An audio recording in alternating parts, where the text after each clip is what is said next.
গাজীপুরের সবচেয়ে বড় এবং প্রাকৃতিক সৌন্দর্যের এক অনন্য দৃষ্টান্ত এই জয়না গাছ, যা ঋতুভেদে তার সৌন্দর্য দিয়ে মানুষদেরকে মুগ্ধ করে এবং আমাদেরকেও বরাবর এটা মুগ্ধ করেছে। এটা প্রায় ৩০০ বছর আগের একটি গাছ এবং এটা ঋতুভেদে প্রায় ৩ ধরনের কালার বা ৩ ধরনের রূপ চেঞ্জ করে। পিরুজালির ঐতিহাসিক জয়না গাছ কচি কচি পাতাগুলো যেন এক একটা রক্ত গোলাপ। প্রচন্ড মানুষ আসে এখানে, শত শত মানুষ আসতেই থাকে। তো এটাকে আপনি কখনোই খালি পাবেন না। এখানে আমরা আসছিলাম আজকে বরাবর।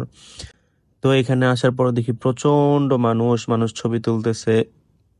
এখানের আবহাওয়া, পাশ দিয়ে একটা নদী বয়ে গেছে, এক পাশে নদী এবং চারপাশে ধান ক্ষেত। এই গাছটার অপরূপ সুন্দর এবং এই গাছটি আমাদের গাজীপুর সদরের পিরোজালি ইউনিয়নে পড়েছে।